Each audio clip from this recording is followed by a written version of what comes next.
Hi, Upptik. My name is Callahan Coffey, and this is my second interview. I'm here with Julia Schnarr, who is an editor for the Media Arts Center in Hamden, Connecticut, and founder of Sunbeams Production LLC. Hey, Julia, how's it going? Hi, it's going really well now that I'm doing this with you. So, Oh, thank you so much. I yeah. really appreciate it. So you have your own production company, which is so cool. And I was really curious of what inspired you to start it, and can you tell me about the process of creating it?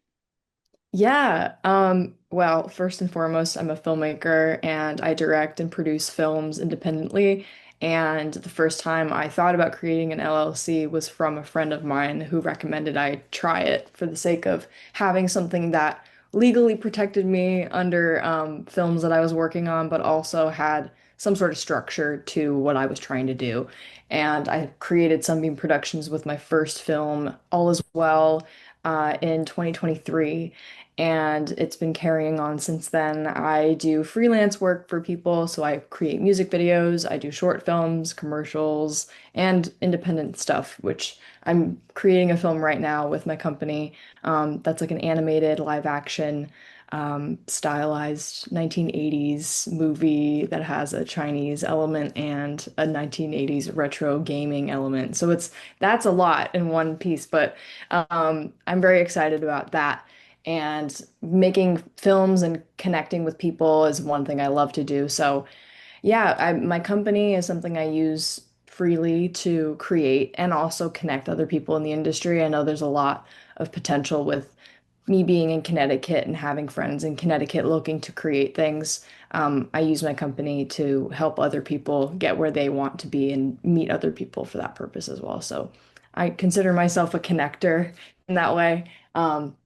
But really, my company is so I could use my company to promote, my own work and my friends' work along the way. Yeah, that's really cool and really Thanks. inspiring. Thank Um, so you. yeah. So you're also a professional editor, and so I was wondering what's that like and how was the interview and hiring process? What was that like? Yes, so I work for the Media Arts Center in Hamden, Connecticut.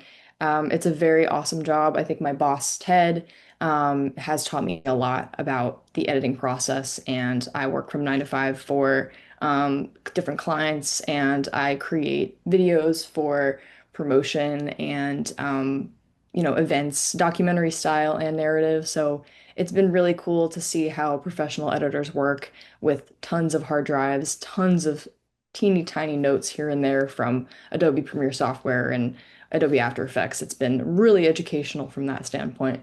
I was applying to jobs in college, so luckily out of college, I found something that I could do working full time, which is a blessing. And I'm very fortunate to have that.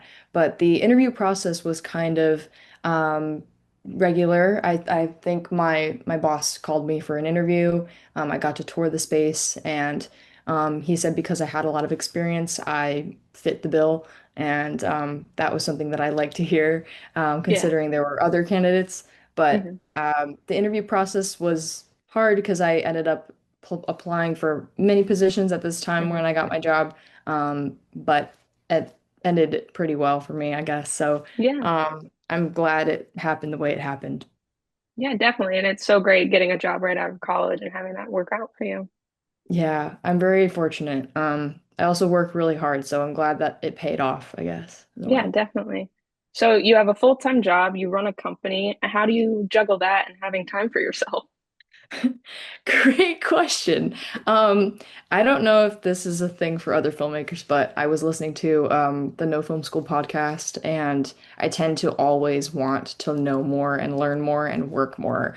My 9 to 5 is something I do every single day during the week, but on the weekends and after and before my job, I will end up doing things relating to my projects I'm working on. So I'll have Hmm. phone calls with my friends that I'm working with. I'll run call sheets by people.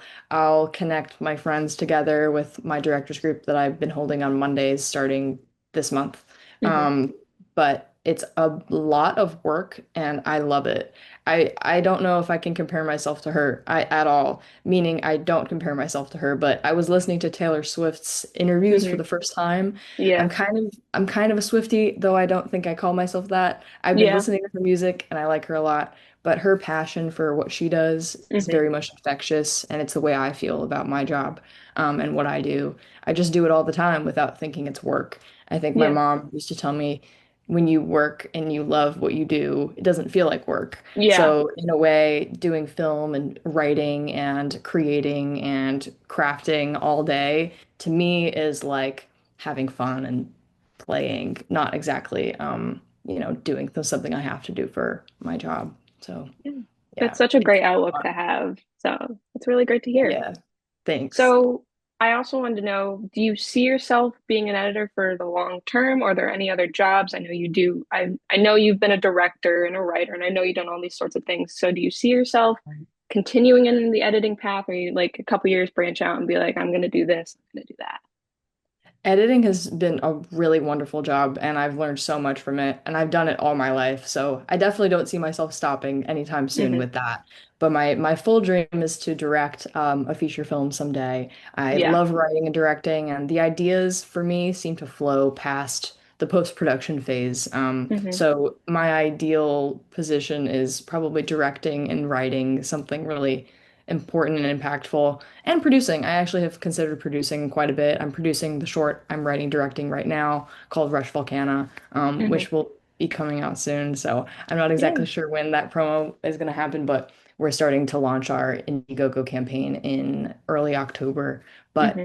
up until then, I realized that my passions rely in me knowing what I'm doing and being kind of like the umbrella over all of my friends and collective creatives that like to do their department head sections. And so with that comes the creative and the financial, and Hmm. directing and producing are like right in the middle for me right now. Yeah. So I find it's really fun for me to do both of those jobs and I can't really stop. I Yeah. just keep doing it. So whatever happens, I end up trying to create more work for myself by keeping myself busy and never Hmm. stop writing and creating and planning, I guess, all those things. That's great. That's so awesome. Okay, so, what advice do you have for anyone who wants to start their own business or production company? So, for anyone wanting to start their own business or production company, my biggest recommendation is to look at what other people around you are doing. If you have resources to take a business class, I took a business class in college, but I also had friends who went on to start their own businesses, and I took a lot of inspiration from what they were doing. My friend Anton Miller ended up just opening his own like New York City location for his production company, Boundless Creative. And it's really impressive to see how people can spend a lot of time being really, really passionate about something and then creating something while they're doing it too. I think if you really love what you're doing, passion is a big part of it. Hmm. I don't know any creative who has been really awesome at what they do without having something behind it, like passion. And yeah, as far as the business side goes, I love watching Shark Tank. Yeah. Shark Tank is an inspiration to me. I think education on the process of what it's like in an entrepreneurial state is really, really important because it can get hairy. Hmm. So when those times come up, it's good to have somebody to talk to or to Hmm. communicate with about advice.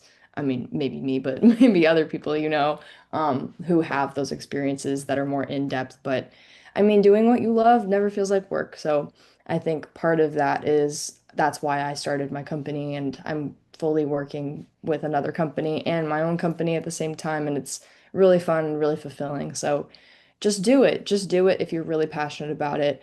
You have the chance to do something that not only feels fulfilling, but probably will fulfill others as well. Yeah, it's great advice. Yeah. Thank you. Thanks. So, this is the end of our interview. I really appreciate you coming on and talking to me, and I'm sure everyone at Uptick will love to hear what you have to say. And thank you so much. Thank you so much, Callahan. Good luck. Thank Thanks, you. Uptick. Thank you. Bye, Uptick.